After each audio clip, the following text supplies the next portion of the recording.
El escritor y crítico literario Gustavo Faberón presentó en la más reciente Feria Internacional del Libro de Lima su más reciente libro, El Orden del Aleph, publicado por Peiza. Se trata de un lúcido e iluminador ensayo sobre uno de los más célebres cuentos de Jorge Luis Borges, El Aleph. Es un libro sin duda que yo recomiendo mucho, no solamente a los fervorosos lectores de la obra de Borges, sino todo apasionado de la literatura. Justamente sobre este libro conversé con Gustavo y quiero compartir con ustedes dicha conversación. Pero antes quiero recordarles, sigamos leyendo. Las librerías funcionan de manera presencial y yo quiero recomendarles la estupenda librería Escena Libre. Pueden encontrar su local en San Isidro, en la avenida Camino Real, dentro del local del Centro Cultural de la Universidad Católica del Perú. Y por supuesto, seguirla a través de las redes sociales. Ahora bien, sin más preámbulos, lo dejo con la entrevista con Gustavo Faberón, aquí en Letra Capital.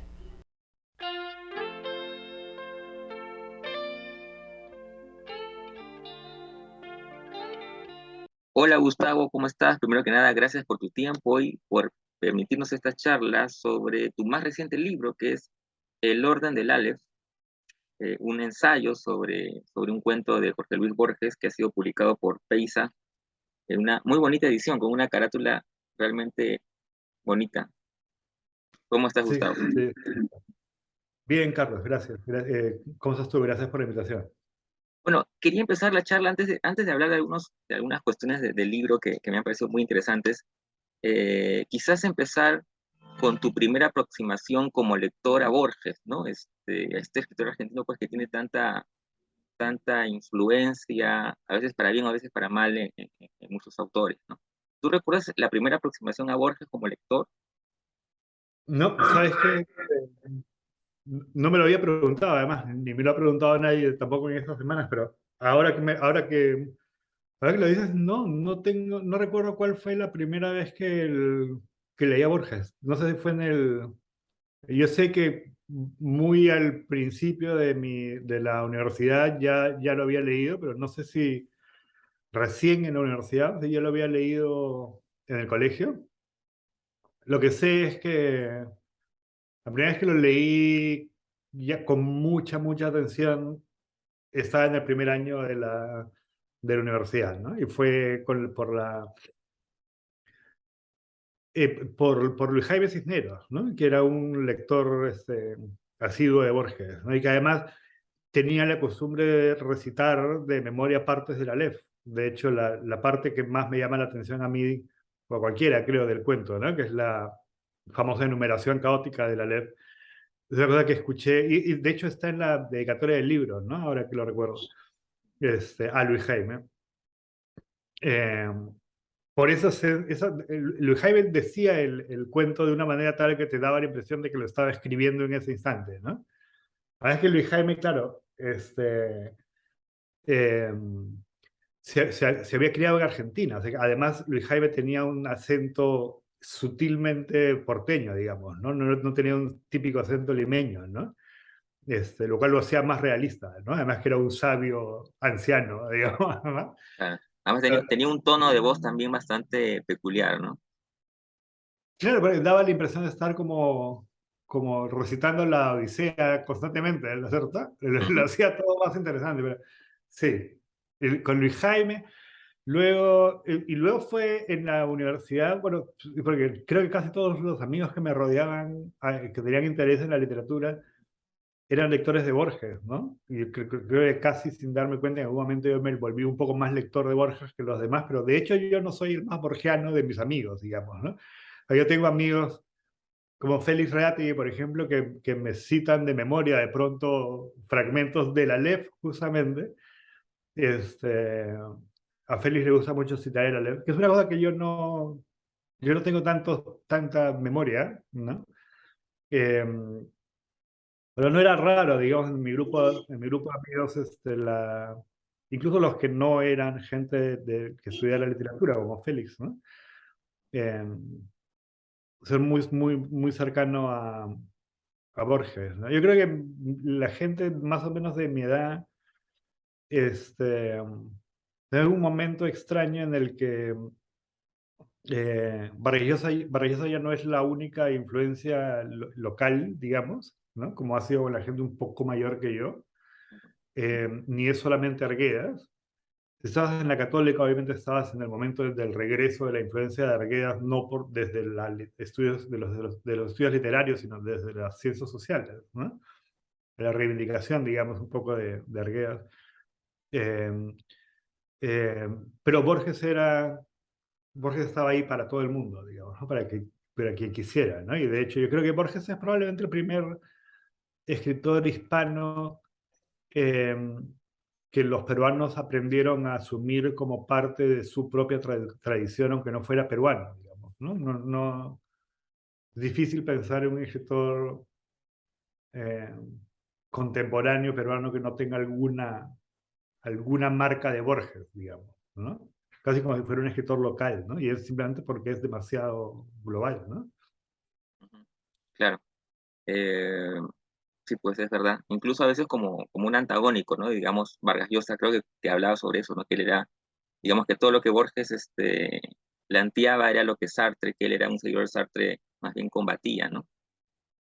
Claro, al mismo tiempo, digamos, el boom fue una cosa básicamente prevista por Borges, ¿no? O sea, los escritores del boom son los primeros que ponen en práctica el consejo de Borges en el escritor argentino de la tradición, ¿no? Que es apropiense de todas las influencias literarias de cualquier lugar del mundo.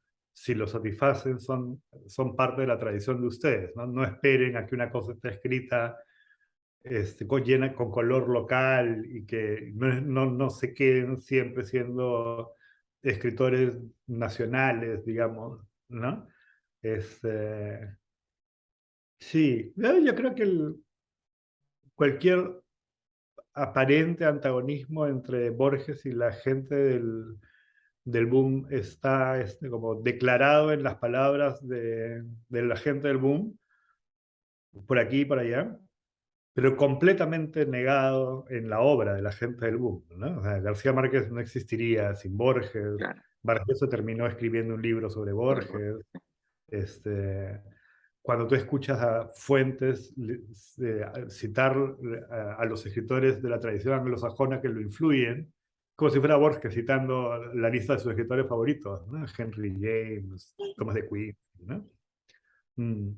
Eh, y dime, y en qué momento, y cómo así decides escribir este ensayo sobre Borges y sobre particularmente la letra? Fue un poco, no, creo que en ningún momento tomé la decisión propiamente de escribir un libro, porque fue creciendo un poco al azar. Tomé la decisión fue de escribir un libro sobre em, el tema que ahora es un poco el tema del capítulo 2 de este libro, ¿no? Que es cómo se ha representado en la ficción de América Latina cierto tipo de objeto que en la teoría audiovisual llaman inmirable, ¿no? Unwatchable, ¿no? Es decir, el tipo de cosas que uno tiene miedo de sentir atracción por verlas, porque uno sabe que moralmente o éticamente o en algún otro plano uno debería rechazarlas, ¿no? Deberían ser detestables, ¿no? No. El ejemplo más típico y más socialmente aceptable, pero por eso mismo el más fácil de mencionar, es el de las películas de horror, ¿no? O sea, de alguna forma hemos aprendido a no sentirnos culpables cuando decimos, sí, me gustan las películas de horror, los asesinos en serie, ¿no? Y el gore, ¿no? Y sangre por todos lados, etc. Pero claro, algo, algo hay medio psicopático de todas maneras en eso, ¿no? Tal vez es la curación de la psicopatía, pero algo hay implica el ser atraído por algo que no debería atraerte, ¿no? Así como eso pasa con las películas de horror, le puede pasar a cualquiera, digamos, ¿no?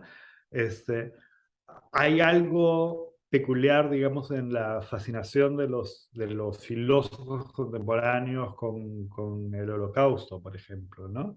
El tema del genocidio, ¿no? La representación audiovisual o gráfica de cosas como Auschwitz o la bomba atómica, etc. Y yo quería escribir un poco acerca de eso, en Borges y otros escritores latinoamericanos. Y cuando escribí el capítulo sobre Borges, que era básicamente un capítulo sobre la Aleph, ¿no? Porque era un poco el centro, iba a ser como en cierta forma el centro de ese libro, porque la Aleph es básicamente un cuento acerca de una persona que ve un objeto que está prohibido ver, digamos, ¿no? Que solamente Dios debería ser capaz de verlo, ¿no? Y le produce al mismo tiempo placer y rechazo y abyección y odio y después ganas de olvidarlo, ¿no? Eh, Escribí ese capítulo y seguí trabajando un poco luego en ideas sueltas que se me habían quedado sobre Borges después de escribirlo, como otros pequeños ensayos, y en algún momento me di cuenta de que tenía ya y también fui escribiendo capítulos del libro sobre el tema de lo inmirable. Entonces en algún momento me di cuenta de que estaba escribiendo dos libros, pero que el capítulo de Borges era importante en los dos, ¿no?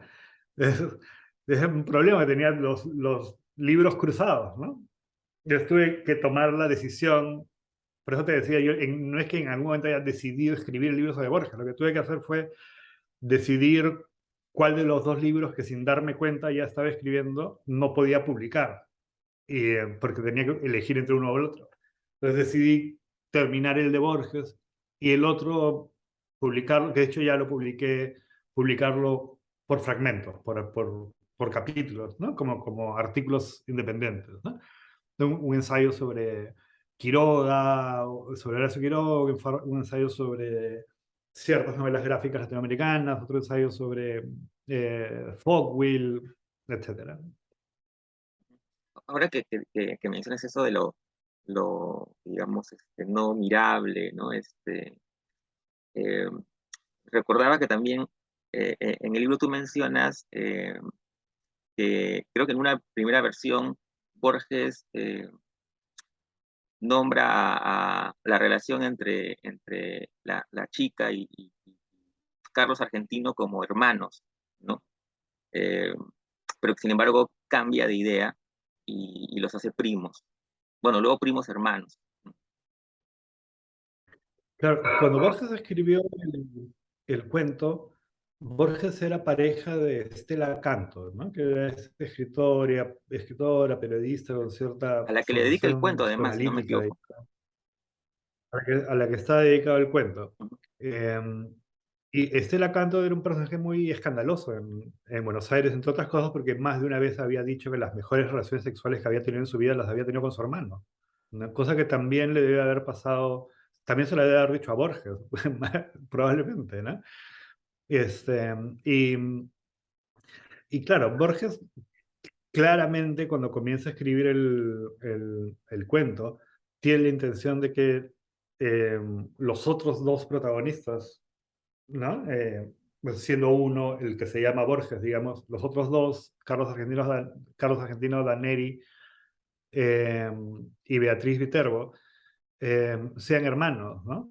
Entonces, no es tanto que Borges escribió primero una versión diciendo eso y después otra y después otra. Pues no se sabe exactamente cuántas versiones del cuento escribió Borges, porque existen lo que se tiene ahora, que se ha estudiado y es en base a lo cual yo hice mi propio estudio, es un cuaderno en el que hay una sola versión de la LEV, Y con ¿no? anotaciones. Con muchas correcciones, pero además con un par de hojas que claramente vienen de otro cuaderno, o sea, que aparentemente correspondían a una versión inicial, pero no se conoce nada más de esa versión inicial, más que ese par de hojas. Y al mismo tiempo, la versión que se conoce no tiene el final del cuento. Lo que en el cuento aparece como la postdata de no recuerdo la fecha, es, tampoco está ahí. Lo que es bien interesante, porque quiere decir que muy probablemente de verdad fue una postdata, de verdad Borges lo escribió después de escribir el cuento, después de terminar de escribir el cuento. Pero lo otro que es interesante es que hace un tiempo, eh, hace unos meses, en Argentina, aquí en Estados Unidos vive, no muy lejos de aquí, alguien que por muchos años es visto como el crítico más influyente en los estudios de Borges, ¿no? Que es Daniel Balderston, profesor de Pittsburgh, que es el director del Centro Borges y el director de la revista Variaciones Borges. Yo tengo muchos contactos en Buenos Aires, ¿no? Buenos Aires es un lugar muy especial, claramente, a juzgar por lo que, la historia que te voy a contar. Un día hay un empresario argentino que hizo una gran estafa y le debía mucho dinero al Estado argentino. Y un juez ordenó que se intervinieran sus propiedades. Entonces la policía judicial argentina entró a las casas de este señor, entre ellas al edificio, al departamento donde vivía, ¿no? Eh, y encontraron que había una serie de obras de arte y cosas que probablemente eran muy caras, no sabían cuán caras serían, entonces los policías comenzaron a llamar a gente que pudiera tasarlas, ¿no? Y entre los policías que intervinieron en la casa, a uno, y eso es lo que te digo, solamente puede pasar en Argentina, o sea, jamás pasaría en el Perú, uno de los policías se dio cuenta de que una de las cosas que estaba pegadas en la pared, colgadas en la pared, en una especie de urna, era un manuscrito de la Aleph, ¿no? Y para comenzar, que un policía se dé cuenta no solamente de que es un manuscrito, sino que es un manuscrito de la Aleph, ¿no? Y entonces llamó a un especialista en Borges y llamó a un especialista en manuscritos, ¿no? Para que se dieran cuenta, certificaran si de verdad era del puño y letra de Borges y si de verdad era una primera versión de la Aleph. Y el perito policial llamó a Daniel Balderson, ¿no? Al crítico en la Universidad de Pittsburgh, a decirle que estaba viendo un manuscrito de Borges y le comenzó a mandar fotografías por celular y videos del manuscrito. Y Balderson le decía, sí, eso es, ese es el Aleph, ¿no? Entonces, hay ese otro manuscrito, ya se sabe que existe, pero todavía no se sabe bien qué dice, todavía no ha podido ser estudiado, ¿no? Pero entonces lo que sí hay es que hay muchas enmendaduras y muchos borrones. Y entonces una cosa que está clara, por ejemplo, es que Borges primero escribe que Beatriz y Carlos son hermanos, y luego añade la palabra primos para formar primos hermanos, ¿no? O sea, en vez de tachar y volver a escribir, lo que hace es agregar primos, pero deja hermanos, ¿no? Y si uno lee, claro, el Aleph con cuidado, uno se da cuenta de que en verdad Borges corrigió la frase, pero no corrigió el cuento. ¿No? Hay un montón de inconsistencias en el cuento si es que uno considera que Carlos y Beatriz no son hermanos, porque hay un momento en el que van a destruir la casa y Carlos dice la casa de mis padres, la casa donde crecí, donde creció mi familia, etcétera. Cuando se supone que es la casa donde vive el papá de Beatriz, y es la casa donde vivía Beatriz, y eso solamente, claro, lo que pasa es que originalmente son hermanos. La casa del papá, los papás de Carlos son los papás de Beatriz también, ¿no? Claro, Borges con mucha frecuencia cuando hacía algo que parecía o demasiado osado o que podía ser visto como demasiado vulgar, Borges solía desdecirse, ¿no? Dar un paso atrás, hacer correcciones, ¿no? Sabía que hay en la primera versión de la Biblioteca de Babel, cuando escribe las letrinas, dice de su puño y letra donde los bibliotecarios satisfacían sus necesidades fecales, ¿no? Y después le da vergüenza y en el libro aparece necesidades finales, ¿no? Pero suele pasar con Borges, ¿no? Cuando siente que se le fue la mano con la vulgaridad, entre comillas, lo corrige, pero hay algo que lo hace no corregir todo, dejar las cosas de tal manera que tú te puedas dar cuenta, entreviendo, digamos, qué es lo que quiso decir originalmente, ¿no? Entonces, en ese sentido, él quiere que te des cuenta de que la Aleph tiene que ver con el incesto, ¿no? Ahora, tú mencionaste hace un momento el tema de la postdata, ¿no? Que es de 1943, si ahora no me falla. Pero tú en tu libro, digamos, haces foco en eso, ¿no? Para ti es algo importante la postdata para el cuento, ¿no? Mencionas algo así como que es un gesto esencial del relato. Claro. Primero hay que tener en cuenta que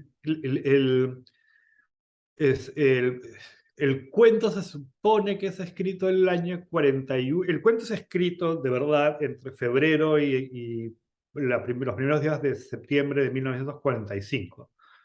¿No? Pero se cuenta la historia como algo que ocurrió el año 41, 42 y como que incluye una postdata escrita el año 43. ¿No?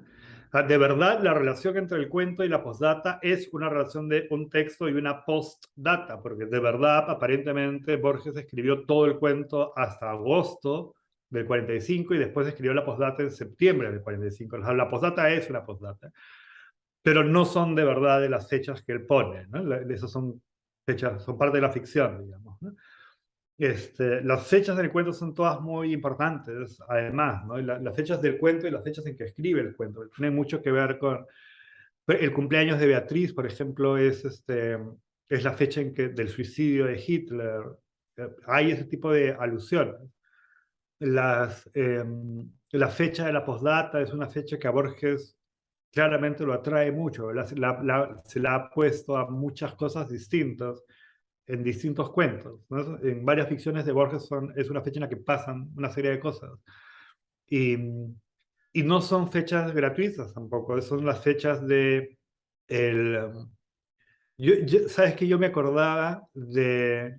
Yo no soy un como history buff, como dicen, ¿no? Esa gente que tiene así como en la punta de la lengua las fechas de la guerra mundial, de cuándo fue la batalla de tal y lo que fuera. Pero sí recuerdo claramente una entrevista sí soy un buen Beatlemaníaco.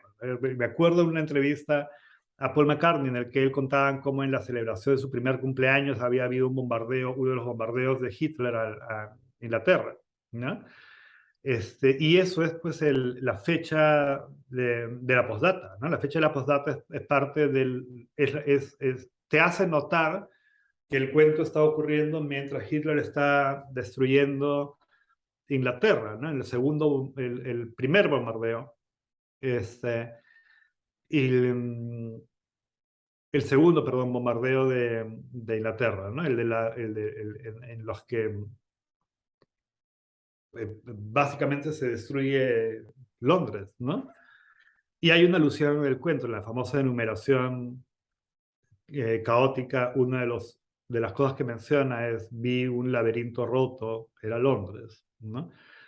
Este, hay muchas fechas en el cuento que hacen que uno piense que Borges tiene en mente aludir a todo el asunto contemporáneo de la guerra, pero sin ninguna duda las fechas más importantes para eso no están escritas en el cuento, sino son las fechas en las que Borges escribe el cuento, ¿no? De febrero a agosto de 1945, desde el momento en que concibe el cuento, enero, hasta que lo termina, es la muerte de Mussolini, la muerte de Hitler,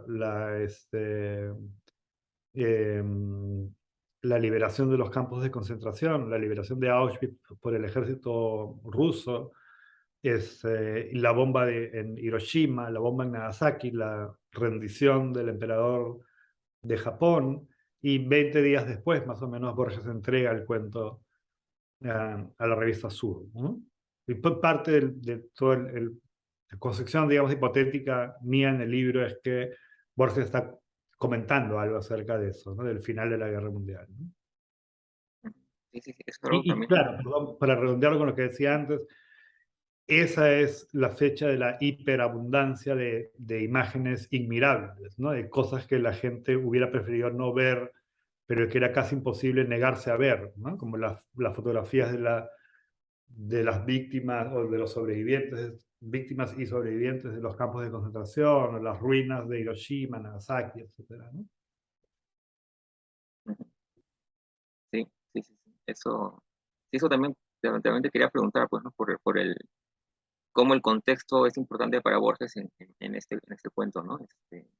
Por las fechas que dices y las coincidencias Yo creo que Borges durante muchos años hubo este intento, casi una especie de gran campaña universal, ¿no? Para que la gente leyera a Borges como si Borges fuera un escritor que no escribía acerca de su contexto, ni de Ujú, Argentina, ni del mundo, ni sobre la historia, ni sobre temas sociales o políticos, como si Borges fuera una especie de nefelíbata, digamos, no sé, sin ningún contacto con la realidad que no fuera a través de categorías metafísicas, ¿no?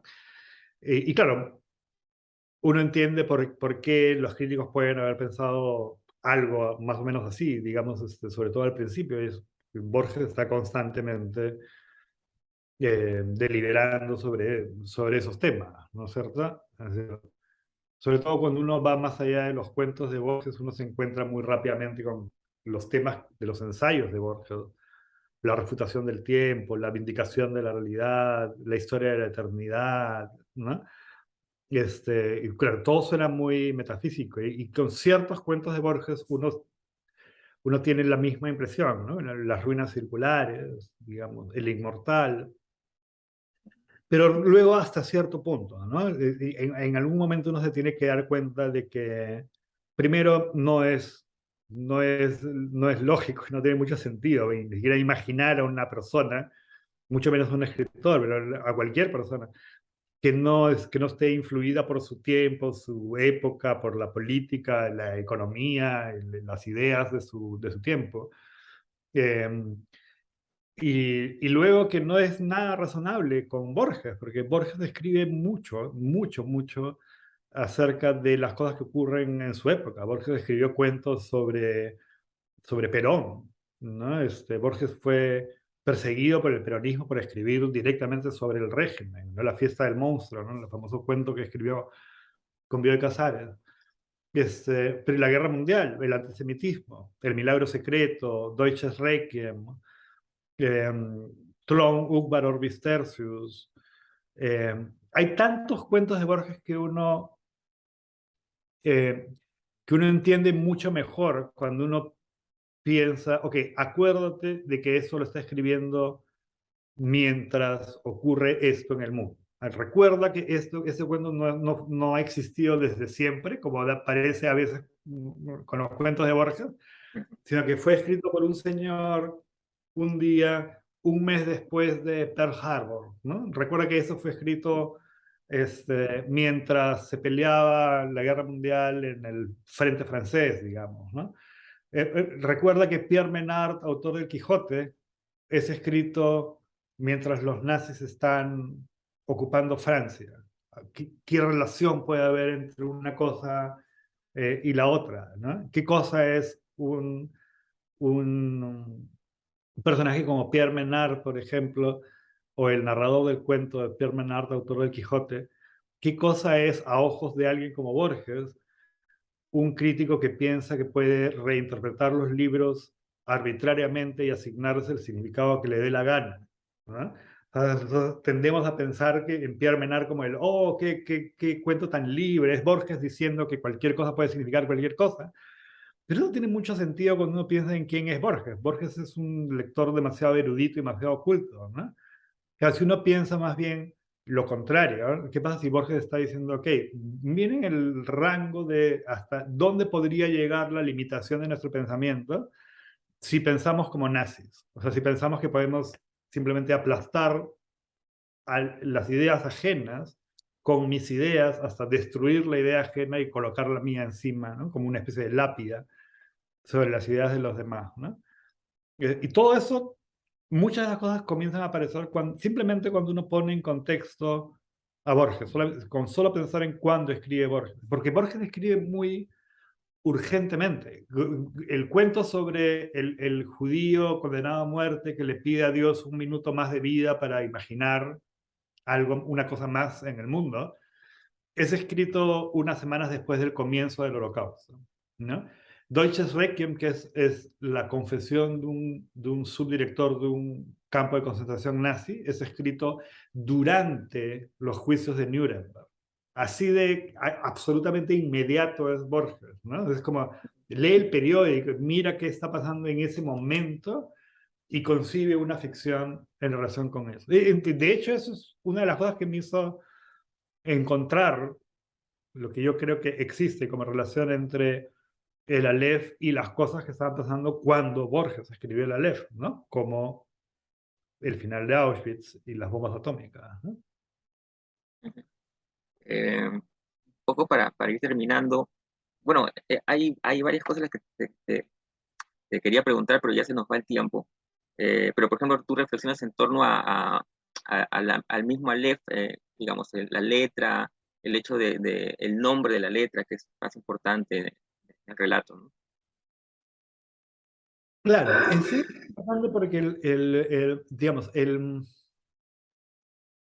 otra vez, para no verlo solamente desde un punto de vista como filosófico, teológico, etcétera, que también es interesante, es interesante en sí mismo como clave, digamos, que Borges le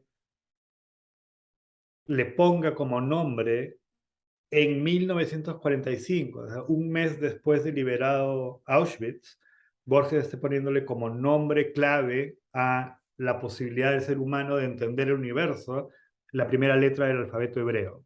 ¿No es cierto? Ahí es como uno se da cuenta de que es casi, de que hay una cosa muy intelectual, pero también hay cosas muy emotivas, ¿no? Es una especie de reivindicación, ¿no? Es decir, hemos estado a punto de destruir a este pueblo, que es el mismo pueblo que nos ha dado prácticamente ¿no? como la primera columna basal, digamos, de lo que llamamos cultura de Occidente, ¿no?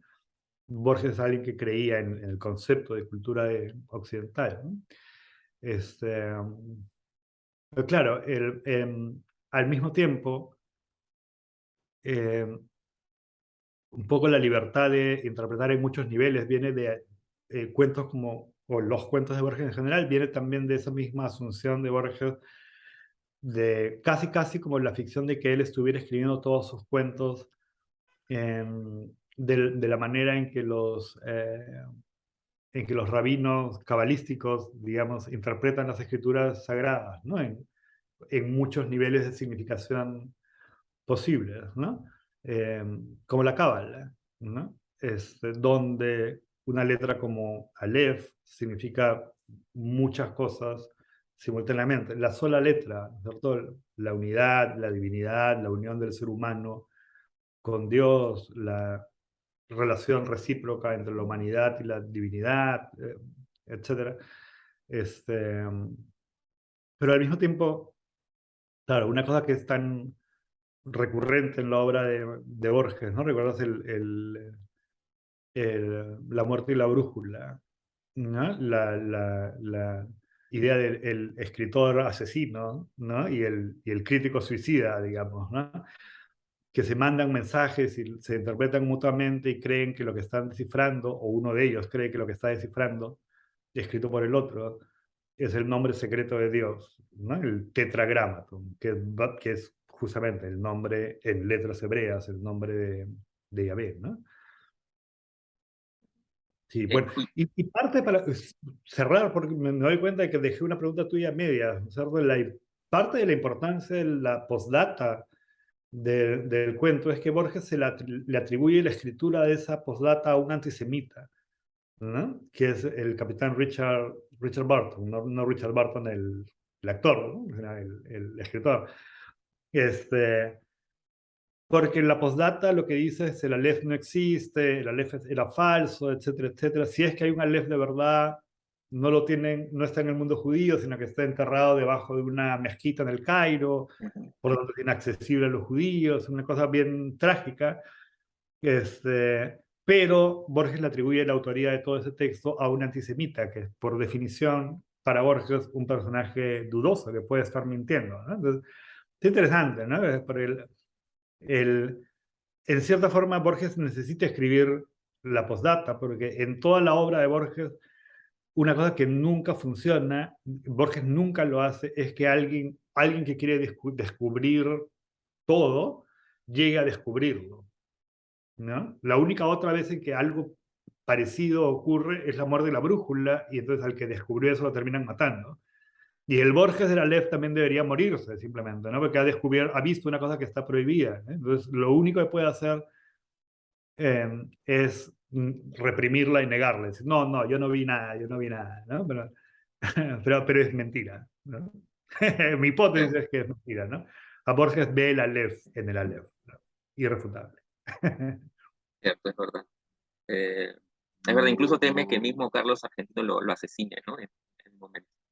Hay un momento en que él piensa que Carlos lo va a matar. De hecho, además en Borges hay una cosa más curiosa con Borges. Que Borges, cuando un personaje de Borges piensa que tal vez alguien quiso matarlo, uno puede suponer que tal vez ese alguien ya lo mató, ¿no? Porque eso es lo que pasa con Juan Dalman en el sur. Cuando Dalman piensa, me querían matar cuando estaba en la clínica, uno sabe que tal vez ya lo mataron cuando estaba o sea, tal vez ya se murió, ¿no? Tal vez todo el viaje al sur es un viaje fantasma, ¿no? Ujú. Muchas gracias, Gustavo. Siempre es un placer conversar contigo. Gracias a ti, Carlos. Un gusto verte y hablar, conversar, ¿no? Después de tiempo.